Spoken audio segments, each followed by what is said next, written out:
ओम शांति। हाँ बाबा की याद करने से महात्मा प्रकृति के विषय में वेठी है। निराकार बाप जी में संतान हाणे असां बाबा के याद करे बाबा सां मन जा ॻाल्हियूं था करूं।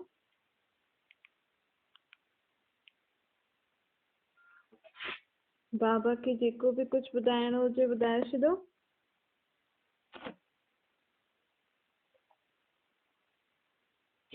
हाणे असां बाबा जा महावाक्य था ॿुधूं।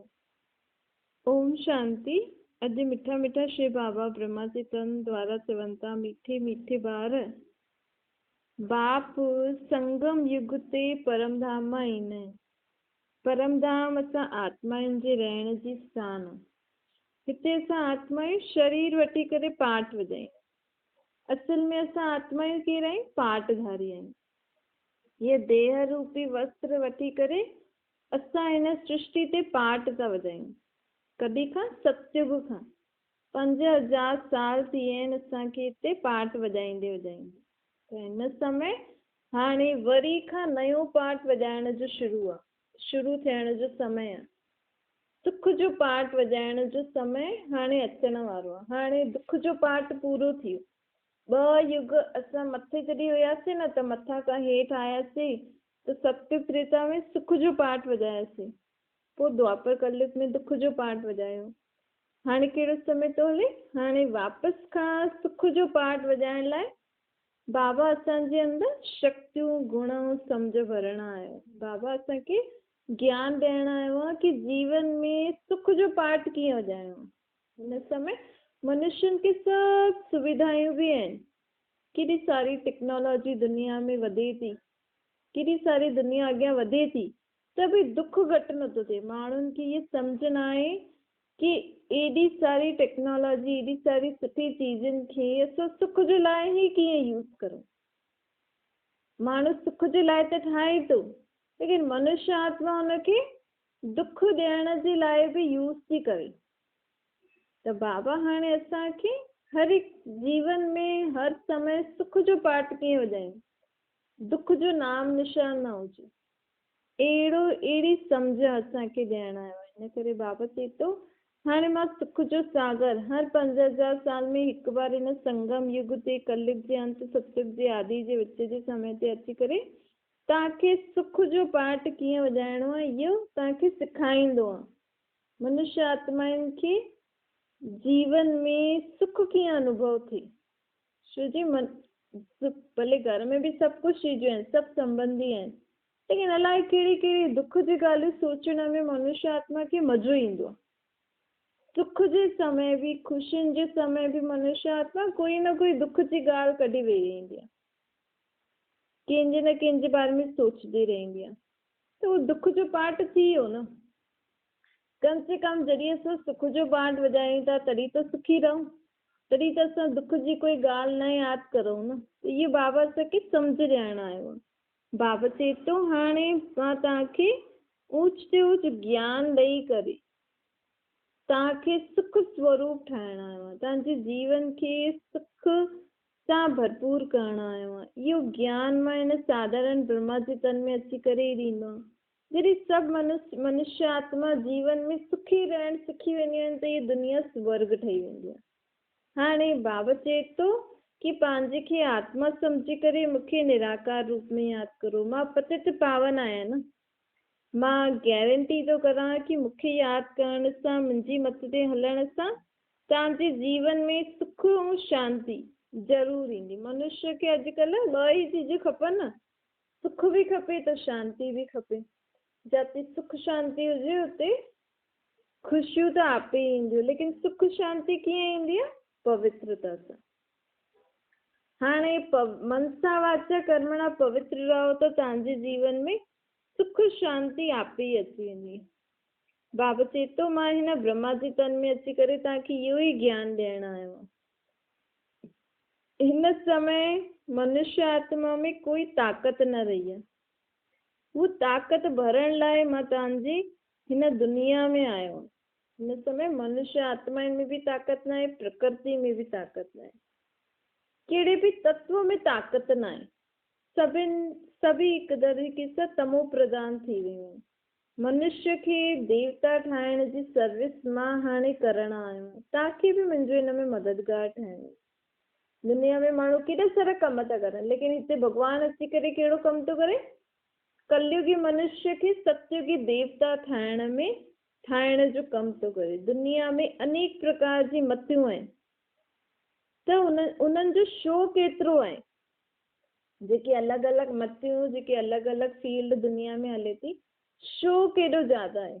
लेकिन हिते परमात्मा मनुष्य खे देवता थो ठाहे, लेकिन गुप्त रूप में। इनखे सम्झण जे लाइ बुद्धि ॾाढी सुठी खपे। जंहिंजी बुद्धि सुठी हूंदी न, उहो बरोबर मञंदो कि हाणे भॻवानु असांखे देवता ठाहिण आयो आहे। छो जी मनुष्य ई त देवता हुयो न, तॾहिं त ॻायल आहे भक्ति मार्ग में कि मनुष्य से देवता, अर्थात मनुष्य ई देवता ठहींदो आहे, कोई देवता जे मथां न लहींदा आहिनि। असां ई कलयुगी मनुष्य सतयुगी, कल्ह सतयुग में असां देवता जो पाठ वॼाईंदासीं। देवता अर्थात जेको ॾियण वारो हूंदो आहे। कि छा ॾियण वारो? सुख शांति, पंहिंजे मन वचन कर्म सां सभिनि खे सुख शांति ॾे। माण्हू ॾियण जो नाम ॿुधी करे कंहिंखे पैसा ॾींदा आहिनि, कंहिंखे कपिड़ा ॾींदा आहिनि, कंहिंखे मदद कंदा, कंहिंखे छा कंदा। लेकिन बाबा चए थो ॾियण मतिलबु अंदरि मन में सभिनि जे लाइ सुठो वीचार, मुख सां सुठी ॿोली, कर्म सुठा, हिन रीति ॾियणो। माण्हू सोचदा असांखे त धन न आहे, असां कीअं दान करूं? तव्हां पंहिंजे मन में बि ॿियनि जे लाइ सुठी ॻाल्हियूं सोचे करे न उन्हनि खे सुख शांति जो दान ॾेई सघंदा आहियो।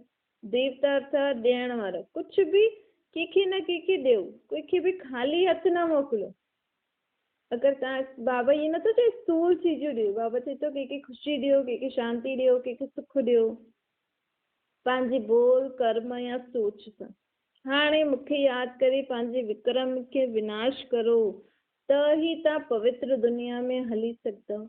मां आयो ई आहियां तव्हांजी आत्मा जेका बि हिसाब किताब आहे न, कहिड़ी बि आत्मा सां हिन दुनिया में, हुन हिसाब किताब खे चुप्तो कराइण लाइ मां हिन दुनिया में आयो आहियां। बाबा चए थो हाणे मां पाप कटेश्वर बि आहियां, निराकार शिव बाबा खे पाप कटेश्वर बि चईंदा आहिनि।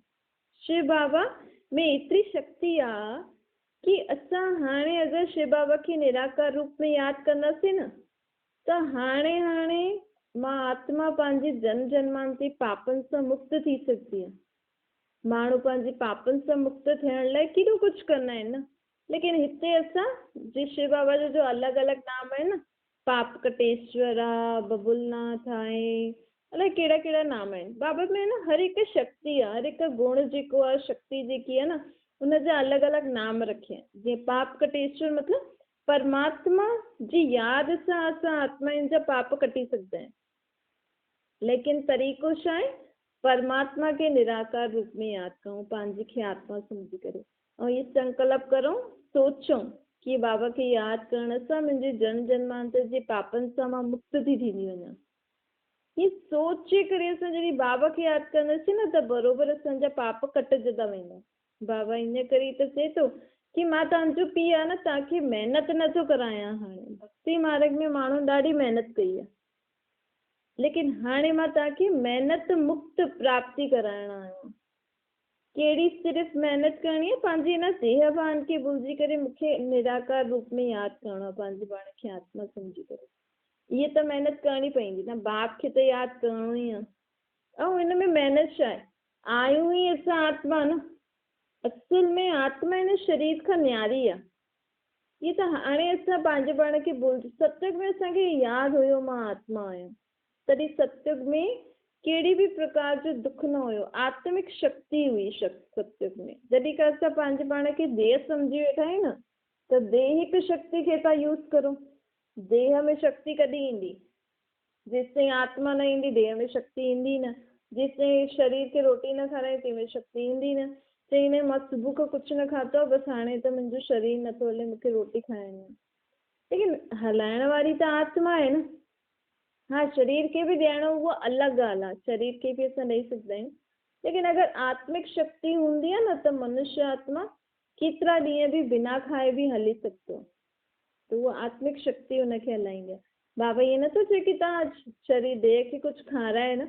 बाबा जे चवण जो मतलब आहे कि शरीर खे हलाइण वारी आत्मा आहे। आत्मा में भी शक्ति खपे हिन समय, और देह में भी शक्ति खपे हिन समय। आत्माइन में भी शक्ति न आहे त शरीर भी तमो प्रधान तत्वनि जो ई त ठहियल आहे न। शरीर कंहिंजो ठहियल हूंदो आहे? हिन 5 तत्वनि जो ई त पुतलो ठहींदो आहे न, हड्डी जो ढांचो। बस विकार खां ठहींदो आहे, लेकिन ठहींदो त 5 तत्वनि जो आहे न। अॼु तव्हांजे शरीर खे छा खपे? हवा खपे, पाणी खपे, थोरो ॿाहिरां जी धूप खपे, जेकी धरती सां असांखे फ्रूट ऐं वेजिटेबल्स मिलनि था उहो खाइण लाइ खपे। 5 तत्व ई त थी विया न। यस, धरती जी चीजुनि सां ठहियल आहे, जे खाऊं था हुन सां पंहिंजो शरीर ठहे थो। पाणी सां ठहे थो, हवा सां ठहे थो, आसमान थोरो खुलो खुलो असांखे उहो खपे, सूर्य जी किरणनि सां ठहे थो। हिन सां ई त पंहिंजो शरीर ठहींदो आहे न। त 5 तत्वनि वारो शरीर त असांखे हिते ई मिलंदो। लेकिन हिन 5 तत्वनि वारे पुतले में केरु प्रवेश थी, जंहिंजे कारण ये चैतन्य थी वियो ये पुतलो? आत्मा चैतन्य आहे न। त आत्मा चैतन्य आहे त आत्मा में हाणे शक्ति आहे न। आत्मा में छा हूंदो आहे? आत्मा में मन और बुद्धि और संस्कार 3 चीजूं आत्मा में हूंदियूं। असांजी आत्मा में ये शक्ति आहे सोचण जी। असांजी आत्मा में ही निर्णय करण जी शक्ति आहे। असांजी आत्मा में ही संस्कार आहिनि। भई असां ॿार खे या कंहिंखे बि कुझु सेखारियूं था कि हीअं हीअं करो, सुबुह खां ईअं उथो वियो खाओ पीओ हीअं करो। कहिड़े बि कम जे लाइ बि असां उन्हनि खे जेकी बि शिक्षाएं ॾींदा आहियूं न, उहे सभु आत्मा में भरिजंदी वेंदियूं आहिनि। उन्हनि खे असां संस्कार चईंदा आहियूं। त हिन समय असांजो जीअं असां चऊं था कि असांजो मन त सदा अशांत आहे, मन शांत न आहे। त हिन में जेको आत्मा में जेको मन आहे न, हुन में बि शक्ति ख़तम थी वई आहे। उहो सुठो सोचे ई नथो सघे, शांत वेही नथो सघे। उनजी असां चईंदा आहियूं मुंहिंजी त बुद्धि कमु नथी करे। त बुद्धि बि ठीक रीति कमु नथी करे। आत्मा जो संस्कार बि माण्हुनि हिक ॿिए खे अॼु सां ईअं ई था चवनि न, इहो ईअं नथो करे, ईअं नथो करे। मतिलबु हुनजी आत्मा में संस्कार सुठा कोन अथसि। हुनजी आत्मा में शक्ति न आहे कि वो पंहिंजे संस्कारनि खे बदिली करे सघे। त बाबा हाणे शरीरनि खे त असां जॾहिं 5 तत्व सतो प्रधान थी वेंदा सुठा शुद्ध, त ई असांखे शरीर सुठो मिली सघंदो आहे। लेकिन बाबा हिन समय कंहिंखे सुधारण आयो आहे, कंहिंखे शक्ति ॾियण आयो आहे? आत्माउनि खे। आत्माउनि जे मन खे बाबा शांत करण आयो आहे, शुद्ध करण आयो आहे। आत्मा में जेकी बुद्धि आहे न, उन बुद्धि खे बि हिकदमि साफ़ सुथरो, हुन में सुठी सुठी ॻाल्हियूं भरण आयो आहे।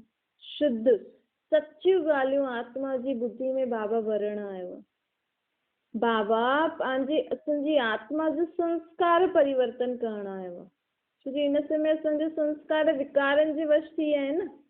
त बाबा असांखे निर्विकारी संस्कार धारण कराइण लाइ पंहिंजे पाण खे असांखे ज्ञान थो ॾे, शिक्षायूं थो ॾे।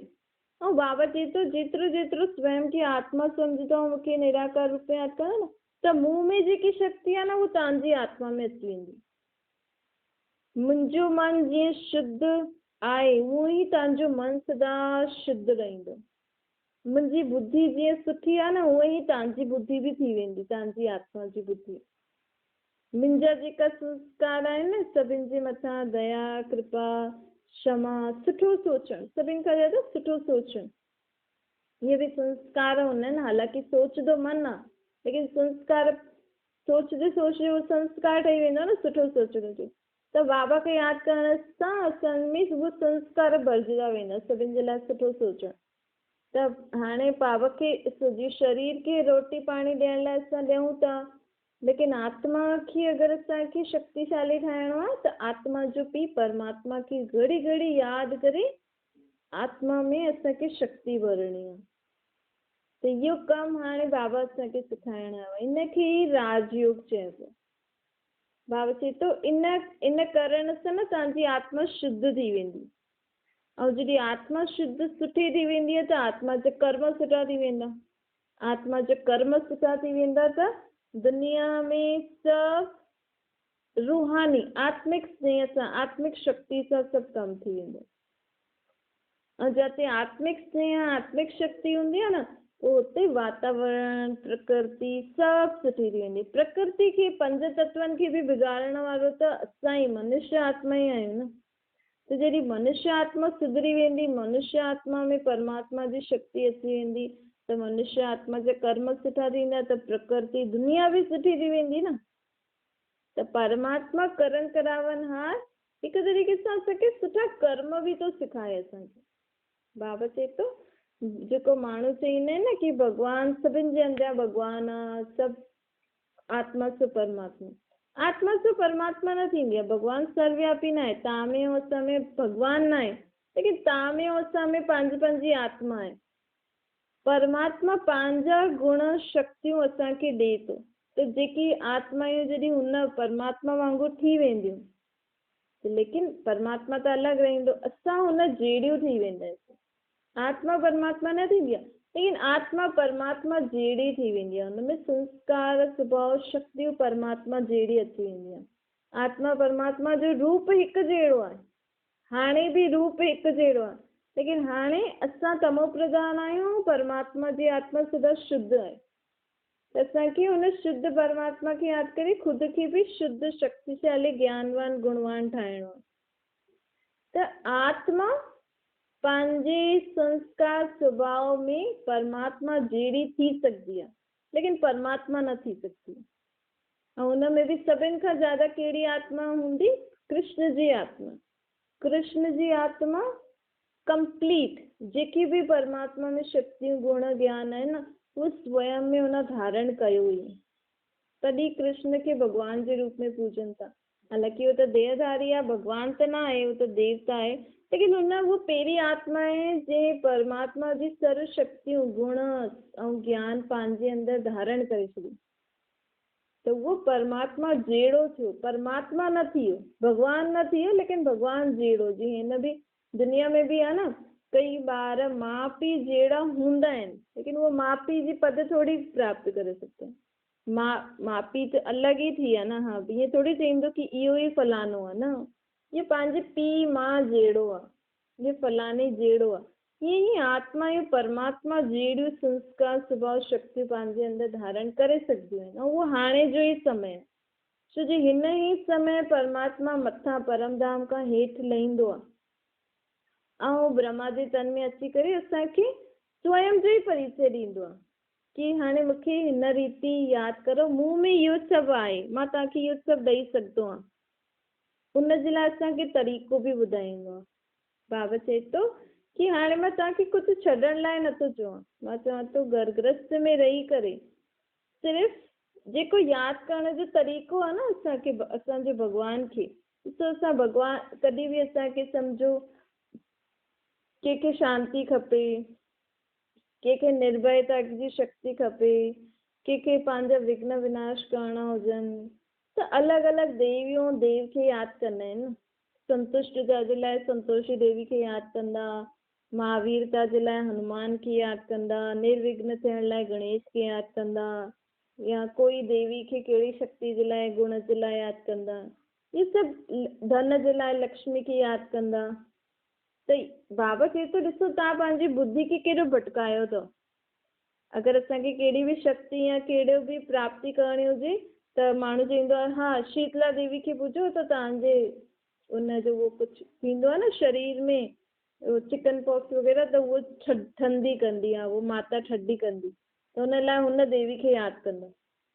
त हिन सां छा थी वियो, असांजी बुद्धि भटकी वई आहे न अलॻि अलॻि नाम सां, अलॻि अलॻि मूर्तियुनि में, लेकिन सभु शक्तियूं गुण कंहिं में आहिनि? हुन निराकार में आहिनि। त बाबा चए थो हाणे अलॻि अलॻि नाम में, अलॻि अलॻि मूर्तियुनि में, अलॻि अलॻि देहधारियुनि में तव्हां पंहिंजी बुद्धि न भटकाए, तव्हांखे जेकी शक्ति खपे, जेको गुण खपे, जेकी तव्हांखे मनोकामना पूरी करणी अथव, जेको कुझु बि खपे न, मुंहिंजे निराकार सां पंहिंजी बुद्धि योग जोड़ो, त हाणे पंहिंजी बुद्धि भटकण बंदि थी वेंदी न। भई तव्हांखे महावीरता खपे न, तव्हांखे ड्रज थो लॻे, त माण्हू छा कंदा आहिनि? हनुमान चालीसा पढ़ंदा। हाणे हनुमान चालीसा न पढ़ी करे, हनुमान खे यादि न करे, असांखे कंहिंखे यादि करण लाइ बाबा थो चए? निराकार खे, मूंखे। पंहिंजे खे आत्मा सम्झो, निराकार बाप खे यादि करो ऐं चओ मां परमात्मा जी निर्भय आत्मा आहियां, शक्तिशाली आत्मा आहियां, मां निर्विघ्न आत्मा आहियां। कॾहिं बि तव्हांजे जीवन में विघ्न अचनि था त गणेश खे न पूजी करे ईअं चओ मां परमात्मा जी निर्विघ्न आत्मा आहियां, शीतल आत्मा आहियां। शीतला देवी खे न पूजी करे शीतल आत्मा आहियां परमात्मा जी, मां परमात्मा जी संतुष्ट आत्मा आहियां। त ॾिसो चऊं त था न इहे सभु भॻवान जे अलॻि अलॻि रूप आहिनि, लेकिन हाणे भॻवान ख़ुदि ई तो चए मूंखे निराकार रूप में यादि करो, अलॻि अलॻि रूप में न यादि करो। त असांखे हुनजो चयो मञिणो खपे न, छो जी हाणे समय हले थो पंहिंजी बुद्धि खे हिक में टिकाइणो आहे असांखे, हाणे भटकाइणो न आहे। बाबा चए थो भक्ति जो पाठ हुयो, तव्हां भक्ति त कई लेकिन हुन सां असांखे एतिरी प्राप्ति न थी, त हाणे बाबा असांखे सहज तरीक़ो थो ॿुधाए कि पंहिंजी खे आत्मा सम्झी मूंखे निराकार रूप में यादि करे तव्हांखे जेकी शक्ति खपे, जेको गुण खपे, जेकी सम्झ खपे, छो जी मूं में ई त सभु कुझु आहे न, मां ई त सभिनि खे ॾियण वारो आहे न।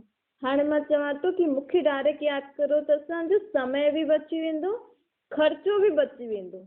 माण्हू केॾो मूर्तियुनि खे पूजण लाइ भई काॾे मंदर में वेंदा त चलो थोड़ा पैसा चढ़ाईंदा, मालायूं वठंदा, प्रसाद वठंदा, पोइ वेंदा त हुन पेट्रोल जो ख़र्चो थी वियो न, इन सां ख़र्चो बि बची वेंदो ऐं घर वेठे तव्हांखे परमात्मा खां प्राप्ति बि थी वेंदी। छो जी हाणे समय इहो ई थो हले न, हाणे कोरोना में ॾिसो माण्हू काॾे बि न पियो वञी सघे। अगरि कंहिंजी आदत हूंदी कि न मूंखे त होॾे ई वञिणो आहे त मुंहिंजे मन में शांती ईंदी, हाणे होॾे वञी बि नथो सघे फलाणे मंदिर गुरुद्वारे ऐं घर वेठे बि ई परेशान था थियनि माण्हू। लेकिन हाणे अॻियां वारो अहिड़ो समय अचण वारो आहे कि हाणे त वरी बि थोरो बहुत हलचल, लेकिन अॻियां वारो अहिड़ो बि समय अचिणो आहे कि मंदिर गुरुद्वारा सभु कोई चीजूं तव्हांखे मिलंदियूं ई न, सभु ख़तम थी वेंदो। छो जी अंत समय त सभु ख़तम थियणो ई आहे न, पोइ हुन समय जंहिंजी जंहिंमें श्रद्धा हूंदी उहो ख़तम थी वेंदो त उहो त हुन ई दुख में ई भॻवान खे यादि बि न करे सघंदो, बसि ईअं ई दुखी थींदो, अरे मुंहिंजे गुरुद्वारे कीअं थी वियो, अरे मुंहिंजे मंदर कीअं थी वियो, अरे मुंहिंजे फलाणे ग्रंथ खे, अलाए मुंहिंजे फलाणे शास्त्र खे, मूर्ति खे तोड़े छॾनि। माण्हू ईअं ई गम में रोईंदा रहंदा। ऐं जंहिंजो अभ्यास हूंदो कि परमात्मा त निराकार आहे, भॻवान त निराकार आहे, हुनखे त कोई कुझु करे ई न सघंदो आहे, उहो माण्हू अंत समय शांति सां भॻवान खे यादि करे सघंदो। छो जी बाबा असांखे अंत समय जे लाइ हाणे खां ई तयार थो करे, छो जी अंत समय तव्हांखे कोई बि चीज न मिलंदियूं, ये तव्हांजी मालायूं, ग्रंथ, शास्त्र, मंदिर, गुरुद्वारा सभु ख़तम थी वेंदा। पोइ हुन समय अगरि तव्हांखे भॻवान खे यादि करिणो हुजे पोइ कीअं कंदा? तंहिंखां सुठो त हाणे ई असां परमात्मा खे निराकार रूप में यादि करो न। त बाबा चए थो हाणे हिननि सभिनि चीजनि जो आधार न वठी करे स्वयं खे आत्मा सम्झी मूंखे निराकार रूप में यादि करो। ऐं ईअं न कि असां अंत में हा यादि न, हाणे खां ई अभ्यास विझणो आहे, हाणे खां ई असांखे इहो पको करिणो आहे कि मुंहिंजो भॻवानु, मुंहिंजो परमात्मा निराकार आहे, मुंहिंजे आत्मा जो पीउ, तॾहिं ई अंत समय ई असांखे मदद कंदो। अच्छा मीठी मीठी सिकल ते ॿारनि सभु माता पिता बाप दादा जो यादि प्यार ऐं गुड मॉर्निंग। रूहानी बाप जी सभिनि रूहानी ॿारनि खे नमस्ते। असांजी बि रूहानी माता पिता बाप दादा खे यादि प्यार गुड मॉर्निंग और नमस्ते। वरदान सदा स्नेही ठही उर्जी कला जो वरदान प्राप्त करण वारा निश्चित विजयी निश्चिंत ठहो। स्नेही ॿार बाप द्वारा उर्जी कला जो वरदान उन्हनि खे मिली वेंदो आहे। जो आत्मायूं सच्चे मन सां परमात्मा खे स्नेह कंदा आहिनि न, प्यार कंदा आहिनि, उन्हनि खे बाबा जीवन में वरदान ॾींदा आहे कि त सदा अॻियां वधंदा रहो।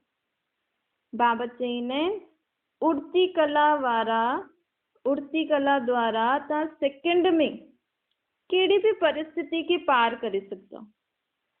जेकी मुंहिंजी स्नेही आत्मा हूंदी न, जेकी मूंसां स्नेह हूंदो त मुंहिंजी छत्र छाया बि हुननि आत्माउनि खे मिलंदी। बाबा त सभिनि खे पंहिंजी छत्र छाया ॾियणु चाहे थो, लेकिन बाबा जी छत्र छाया कंहिंखे मिली सघंदी आहे?